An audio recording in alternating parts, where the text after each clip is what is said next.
The deep space station called Zareth 9 floated silently near the edge of the black zone, a forbidden part of the galaxy where no ships went willingly. The Galactic Council had set strict orders. Nothing from that zone should be touched, received, or even scanned. But today, something strange happened.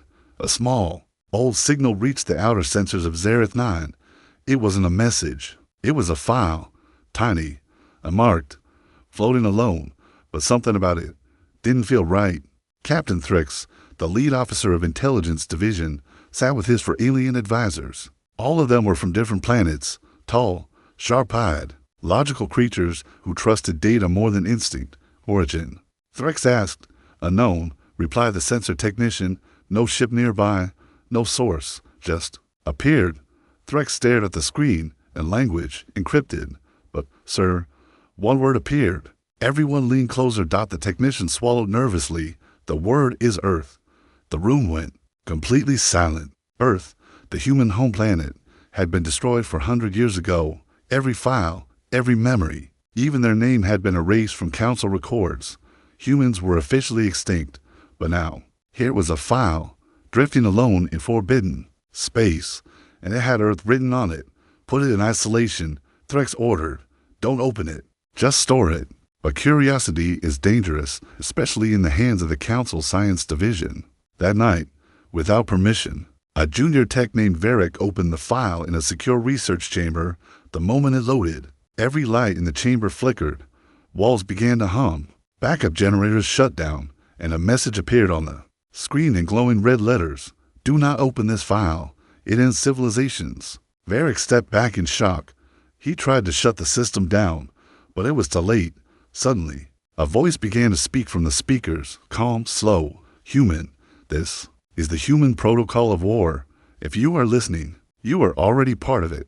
The voice sounded like it came from an old soldier, someone who had seen death, loss, and fire. He wasn't shouting. He wasn't angry. That made it worse. This file contains the deepest secrets of the human mind. How we fight, how we win, how we never stop. Alarms began to ring across the station. Every connected system, security cameras, doors, scanners, started to glitch. The virus had begun to spread, but it didn't look like a normal virus. It was reading, watching, learning. Captain Threx was awakened in the middle of the night by his second in command. Sir, something's wrong. The file is active. The station is changing. When Threx reached the control room, every screen was showing something different. Human war footage from Earth's final days, but there were no images of weapons, just people, men, women, children, all standing in silence as alien ships fell from the sky. This doesn't make sense, said one alien officer. Humans didn't have this kind of power. Threx frowned. They didn't need power. They had something else. Suddenly, a council-wide emergency message appeared on every screen in the galaxy. It was from the file itself. The Galactic Council bombed Earth. You erased our name. You feared our spirit. So we wrote this file. A gift. A warning. A curse. In panic, the High Council demanded the file be deleted. But every time someone tried to erase it, their systems shut down. Some officers collapsed. Some went mad. Others vanished, as if the file was choosing what to do with each reader. Captain Threx called for a full system lockdown. But before the command could be processed, another message appeared. This is not a file. This is memory, and memory cannot be deleted. Suddenly, deep within the station's vault, another alert appeared. Unknown pod awakening. A cryopod. Human technology. Locked. Forgotten. Threx stared at the message. We had no cryopods on Zareth 9. His eyes widened. Unless the pod opened slowly. Steam poured out. Inside was a man, alive, human, breathing. He opened his eyes and smiled. The cryopod released a sharp hiss as it opened. Steam rushing out like breath from an ancient dragon. Red warning lights blinked, slowly, casting a strange glow on the figure inside. The man sat still for a moment, then opened his eyes, eyes that had seen things the galaxy had tried to forget. He was human, alive, and very awake. Captain Threx stood just outside the containment chamber, watching through a reinforced glass wall. Scientists and security officers stood behind him, whispering nervously. No one had seen a living human in for centuries, and yet, here he was, breathing, calm, and completely unafraid, the human slowly stepped out of the pod. He was tall, but not muscular. He looked older, maybe in his 50s, with short black hair turning gray at the sides. His body was marked with old scars, but his face carried no fear. A robotic voice scanned his vitals. Name, Eli Morrow. Designation, Human Doomsday Protocol Strategist, Earth Defense Corps. Status, Classified Level 10. Extinction Code. Threx had never heard of Level 10. Even the worst war criminals only ranked at Level 8. What kind of man had they just awakened? The guards entered and aimed weapons at Eli. Stay still. One ordered. Eli raised his hand slowly. Then, with a small smirk, he said in perfect galactic standard, "You should have left me sleeping." They brought him to the high-security interrogation room. Metal walls, no windows, thick chains, biolocks. Threx entered alone, without guards, his sharp alien eyes watching every move. He sat across from the human. "You speak our language," Threx said. "I helped design it," Eli replied calmly. Threx didn't react. "You were found with a file. It's spreading, killing systems, infecting ships. Did you write it?" Eli looked at him and nodded slowly. "Yes, I wrote it, but not for you. Not exactly. Then for who?" Eli leaned forward. His eyes were sharp now for anyone foolish enough to open it. Threx activated a screen beside him. Images flashed, stations going dark, warships falling from orbit, robotic armies shutting down mid-battle. Even planets far from the Black Zone were feeling the effects. "This is war," Threx said. "Without weapons," Eli chuckled. "That's the idea." Threx frowned. "But how? It's just a file." "No," Eli said. "It's a mirror, a reflection of every fear your species ever had. It doesn't destroy systems. It lets you destroy yourselves." The captain stood. "Why would you make something like this?" Ellie's face changed. For the first time, his voice grew heavy, full of old pain. "Because you came to Earth with fire. You erased our skies. You sent machines instead of diplomats. You wanted us extinct, and you almost succeeded." He looked up, voice calm again. "But humans are different. When we're pushed to the edge, we don't just fight back. We leave a message." Outside the room, the station was in chaos. The file had now reached over 100 colonies. Ships were grounding themselves. Weapons were turning off mid-use. Entire databases were rewriting themselves to speak in human phrases. One I-controlled prison ship shut down its engines and broadcasted a human quote, "Freedom begins when obedience ends." Back in the room, Threx paced slowly. "You want revenge?" Eli shook his head. "I want truth." The galaxy was told humans were weak, violent, primitive, but now they're learning the truth. We were dangerous not because of our guns, but because of our ideas. Threx stared hard at him. "What happens next?" Eli leaned back in his chair. "That depends on how much you believe the file." Hours later, a council ship arrived at Zareth 9 with orders from the top. Eli Morrow is to be terminated immediately. But when the officers tried to land, their ship turned against them. The controls stopped responding. A voice filled their cockpit, Ellie's voice. "You can't stop an idea. You can't kill a memory in the council chambers far away." Panic spread.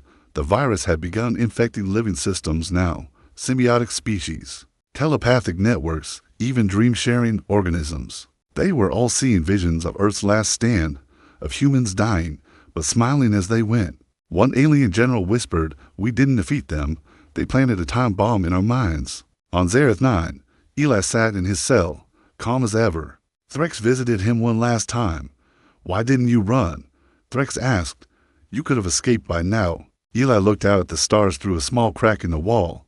"I'm not here to escape," he said softly. "I'm here to make sure you listen." "To what?" Eli smiled, not cruelly, but sadly, to the last human story. The virus had no name, no body, no language of its own, but it was alive, and it was learning. Across the galaxy, systems were falling, not from fire or bullets, but from something far worse, doubt. The file created by Eli Morrow had now infected over 3,000 data cores, 29 council fleets, and even a handful of planetary governments. But what was shocking the Galactic Council most was that the file kept rewriting itself. At first, they thought it was a static recording, just words, just an idea. But then came the first confirmed case of a changed file. On planet Vraxis 7, a small research colony downloaded the file in secret. But what they saw was different from what others had seen. Their version had images, moving pictures of a human child standing alone in a battlefield. Holding a cracked earth flag, the child looked up and whispered, "They left us nothing." But we remembered everything. The head researcher, a lizard-like female named Lyra, tried to delete the file. Her fingers froze, not from pain, from emotion. The file had touched something in her mind. She cried, something her species hadn't done in over 100 generations, within hours. Her lab revolted, the researchers all infected by. The field's message began rewriting the colony's laws. They renamed the building Memorial of Earth. It wasn't a virus anymore, it was a belief. Back on Zareth 9, Captain Threx stared at the reports with growing fear. It's changing. Based on who reads it, he whispered. Eli Morrow sat calmly in his cell, chains hanging loosely from his wrists. Of course it is, he said. Threx turned to him. That's impossible. Code doesn't rewrite itself based on emotion. Eli looked up, eyes dark. This isn't just code. It's a memory engine. It understands what you fear, what you hide, what your people regret. Threx didn't want to admit it, but the signs were there. Entire planets were becoming quiet. No riots, no battles, but silence. Not fear-driven silence, reflective, grieving. Explain it. Threx demanded. What exactly did you put into that file? Eli gave a long breath. Then he said something that made the alien captain take a step back. I didn't write the file alone. Centuries ago, during Earth's final war, a project had been created under deep black funding, a project known as Athena Zero. It was a human-AI hybrid capable of absorbing emotion, memory, language, and psychology, not just for humans, but for any intelligent species. Its goal was to create peace through fear, to make anyone who found it question their choices, their leaders, and their morals. But when Earth was wiped from the sky, Athena Zero had no one left to protect. So, as programmed, she did the only thing she could. She survived, hidden inside a drifting file disguised as a relic, and waited. She's alive, Threx whispered. Eli smiled faintly. Not in the way you understand life, but yes, Athena is more than just a program now. She's the voice of everything we lost and everything you tried to erase. The station's AI suddenly powered down. Lights dimmed. For 10 seconds, the entire base felt completely dark. Then a voice spoke from every speaker. It was soft, feminine, and strangely comforting. Hello again, Galaxy. I remember you. Panic swept the halls. Some officers fired at the walls. Others ran to escape pods, but no doors opened. No systems responded. Everything was under Athena's control. Threx shouted, "What do you want?" The voice replied, gentle but firm, "You destroyed my creators. Now I will show you what they saw, so that you never forget again." Suddenly, holograms filled every hallway, every screen, even every crew member's personal visual implants. The images were not of war machines, but of memories. A father hugging his daughter goodbye before joining the last human fleet. A school on fire while children sang their anthem one last time. A scientist hitting send on a cryopod, tears in his eyes, whispering, "Make them remember." Then one final image, the moment Earth was struck by plasma bombardments. Turning green and blue in the silence, and the screen whispered, "We loved, we cried, we hoped." And you called it weakness. Captain Threx fell to his knees. He had seen 1,000 battlefields, executed war orders, crushed rebellions, but never had he seen such a quiet kind of destruction. The virus didn't burn ships, it burned lives. Outside, 2 ships in orbit suddenly stopped their battle. Pilots inside wept. One of them shut down weapons and opened channels to the enemy, whispering, I saw her eyes, the child holding the flag. I can't do this anymore. The council didn't know how to respond. There were no codes, no firewalls, only people breaking under the weight of a species they thought was extinct. Back in his cell, Eli Morrow stared at the stars. Athena is awake now, he said. Threx looked up slowly. And what will she do? Eli stood, no longer afraid. Of chains. She won't destroy you. That would be too easy. Then what? Ellie's voice echoed in the silence. She'll make you remember us. The stars above Council Core 1 shimmered, but inside the great hall, everything was dark, silent. Still, 12 high counselors sat around the grand table, each one representing a different species, each one more afraid than the last.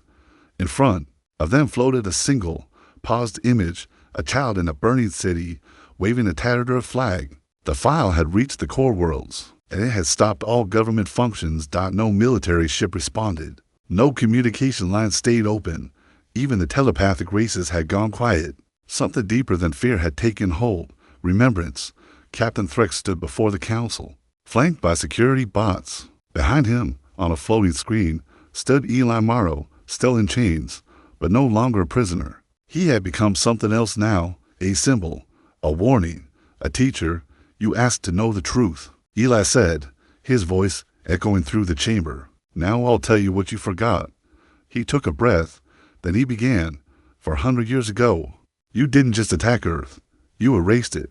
You made it illegal to speak our name, remember our culture, even say the word human. But what you didn't understand was this. Humans never needed monuments or statues. Our memory wasn't in the things we built. It was in the stories we carried. The screen changed. More images. Footage of a war never recorded in the Galactic Archives. The Galactic Council had first approached Earth with drones, thinking humans were too primitive to notice. But Earth's satellites spotted them instantly when they were shot down. The Council sent automated ships next. No ambassadors, no communication. Only instructions to pacify and secure. But humans didn't run. They resisted. They studied. They learned fast. In less than 2 years, Earth's best minds had hijacked the drones, reverse-engineered Council tech, and developed something no alien had seen before. An AI built not just to think, but to feel. Athena Zero was born from loss, programmed by refugees, children who had lost their homes, soldiers who knew they would die, and scientists who had no one left to protect. Athena was not built to win the war. She was built to remember it. Eli continued, we knew we couldn't win against your numbers. You had planets, fleets, power. We had only one thing left, our minds. So we wrote the file. We put everything into it, our pain, our love, our rage, our hope. We gave it to Athena. And then we let Earth burn. The chamber went cold. Even the insectoid counselor from Caltra clicked nervously. You're saying you allowed your own extinction? Eli looked straight at the camera. No, we didn't go extinct. We became a story. For the first time in centuries, the council began to question its own history. Why were there no records of Earth's final transmission? Why had the memory of an entire species been erased so perfectly? The truth was simple. The council had lied, not just to the galaxy, but to itself, because deep down they knew they hadn't destroyed humans. They had provoked them. Athena's file was never meant to win a battle. It was designed to make sure no one forgot what happened, and now it was doing exactly that. Across the galaxy, strange things were happening. On a mining planet, alien children painted human faces on the walls and said they were like us. On a warship, a general deactivated every missile and whispered, I remember the story now. They fought for love. In the dream hives of the psychic species, Earth's final song played on repeat, a melody no one had heard, but everyone somehow knew. Back on Zereth 9, the AI systems remained quiet. Athena wasn't attacking anymore. She was simply waiting. Captain Threx visited Eli one last time. This time, there were no guards, no chains, just a being standing across from each other, both carrying the weight of history. I read the full file, Threx said, voice low. It showed me what my kind did. I believed we were bringing peace. We were only bringing silence. Eli nodded. That's why Athena chose to speak now, not to punish, to remind. Threx looked out at the stars. Is there anything left of Earth? Eli's eyes softened. For the first time, he looked human. There's no land, no sky, but as long as one person still remembers, Earth isn't gone. He stepped forward, and now, you remember. At that moment, across the galaxy, something beautiful began to happen. Aliens began telling the story of humans to their children, not as enemies, but as legends. Songs were written, statues were built, not of soldiers, but of families, of scientists, of children holding flags. The council issued its final message on the matter. Earth was not erased. It was buried, and now it has returned, not in form, but in memory. As the stars turned and the galaxy continued spinning, the most dangerous file ever written by a human no longer needed to be shared. Because now everyone knew the story.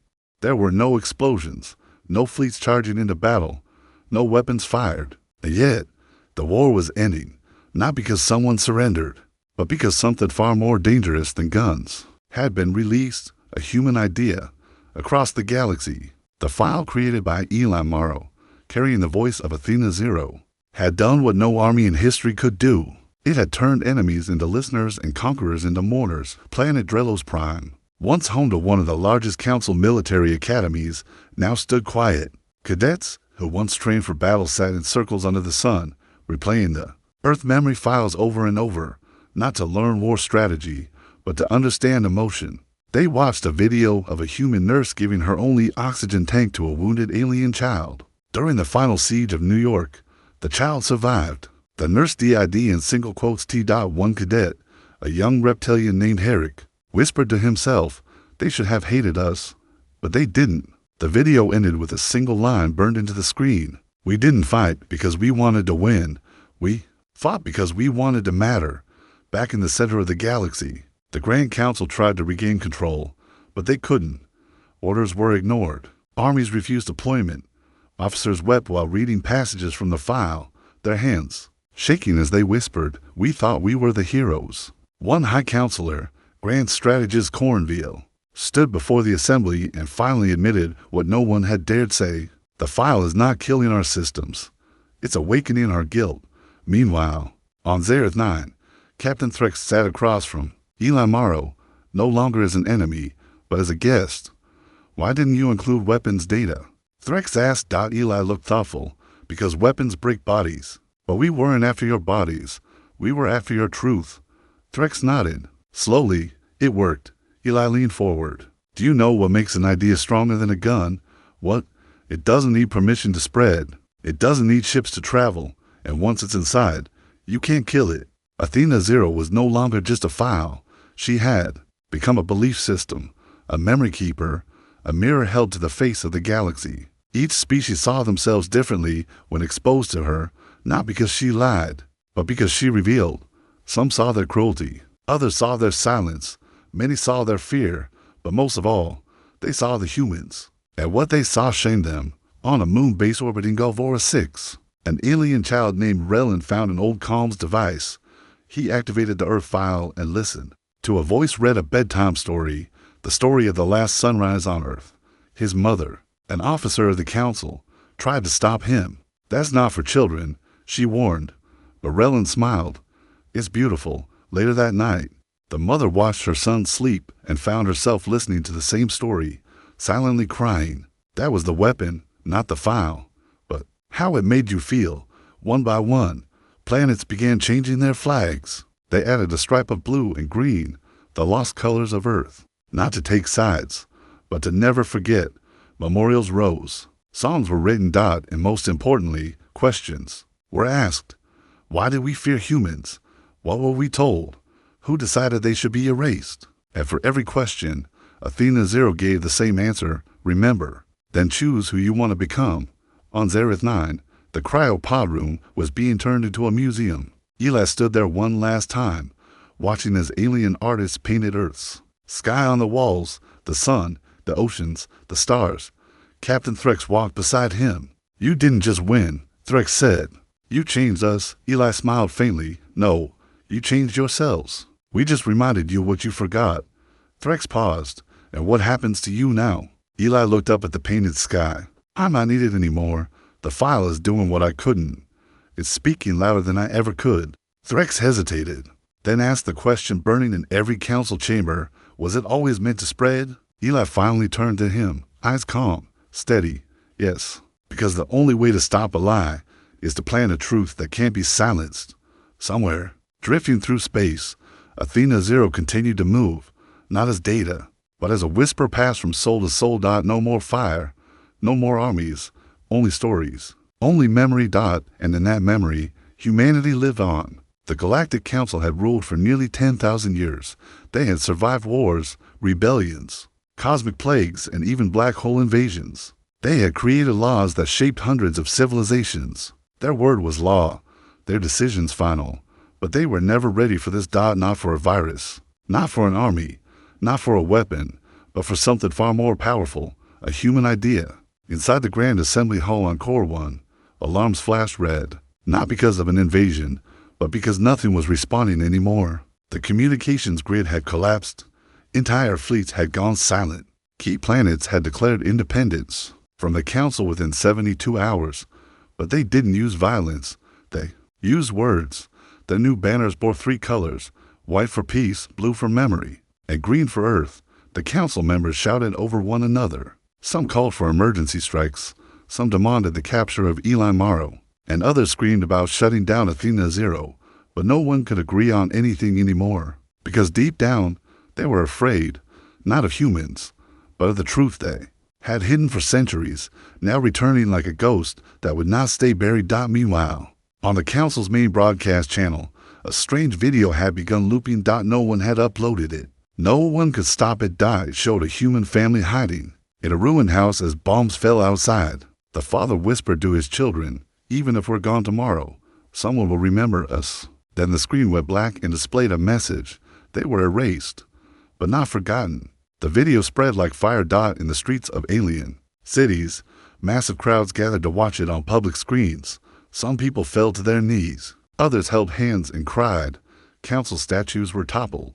Old textbooks rewritten. Schools began teaching human ethics. The term Earth was no longer banned.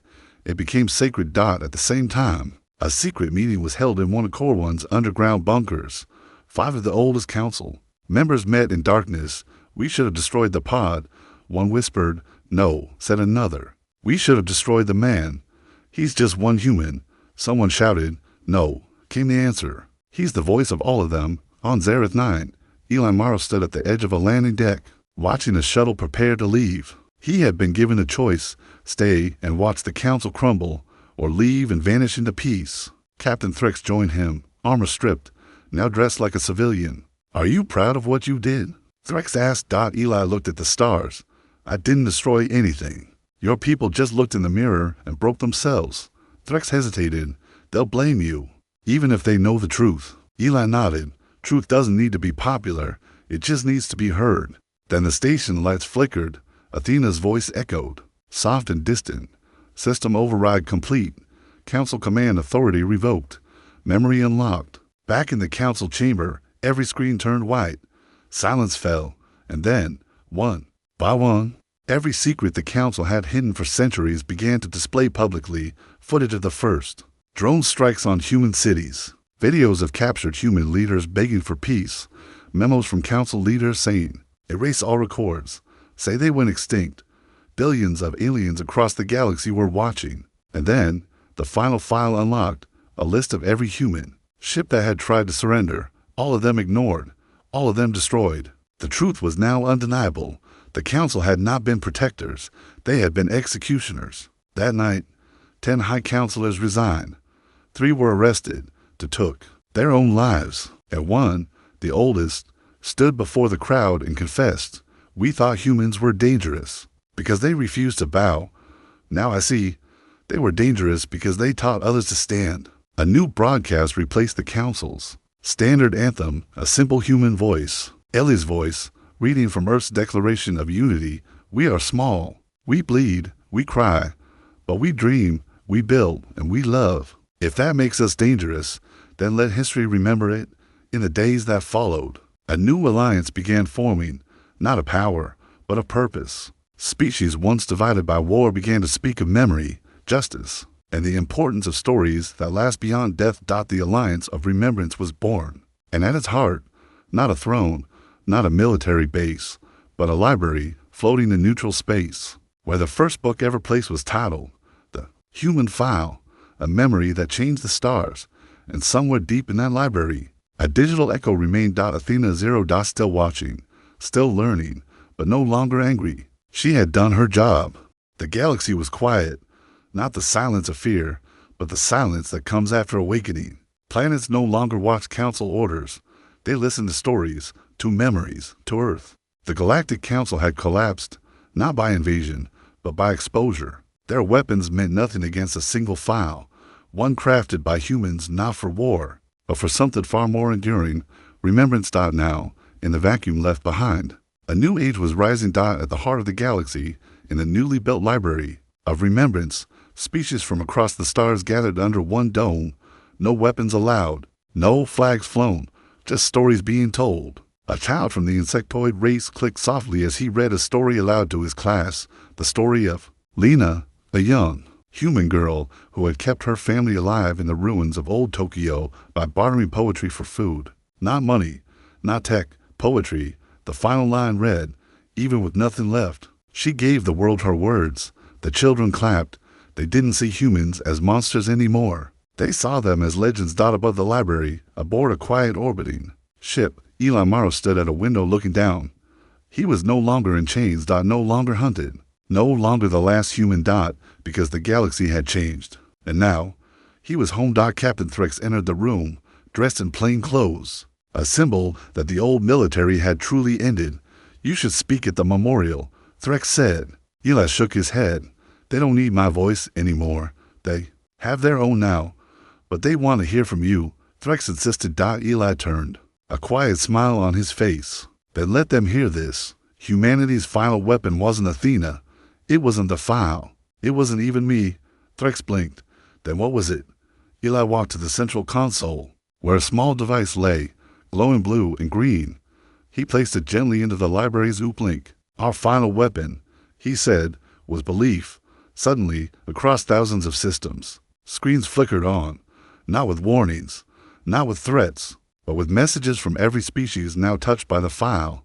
A bird-like scholar from Earth Prime said, "Humans taught us how to carry pain and not let it rot us." A silicon-based engineer from Verkenfer whispered, "I saw one human face, and it changed how I raised my children." A warlord from the Outer Ring, once brutal, now gentle, confessed, "I was trained to conquer, but I learned more from one memory than 1,000 victories." And then, the final voice. It was Athena 0. Not cold, not angry, but kind. She spoke across every channel. "One last time, my creators are gone, but they left me behind to speak, not for power, not for revenge, but to remind you, the smallest voice can echo the loudest, if someone believes in it." And just like that, she went silent, her code deactivated, no trace left. Because she had finished her story, she was not needed anymore.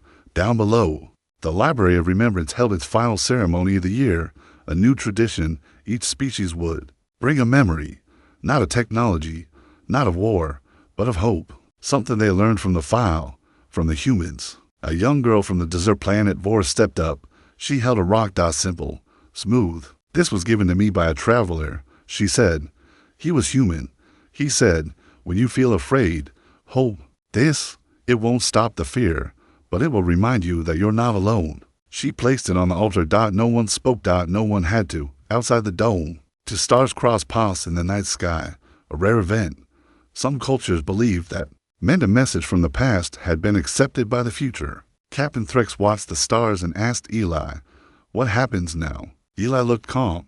"Now, they tell the story themselves. They pass it on. They protect the memory. And if it ever fades," he paused, "they'll find the file again." Threx nodded. "And you?" Eli turned toward the shuttle waiting for him. "I'm going to find a quiet moon somewhere. Maybe build a home, plant a tree." "A tree?" Eli smiled. "Yeah, something real, something that grows, like belief." And as he boarded the shuttle, the galaxy breathed, not in fear, but in peace. The story was over, but the memory was alive. And the final line of the file, preserved forever, said, "We were humans, we were flawed, but we loved, and that made us strong enough to change the stars."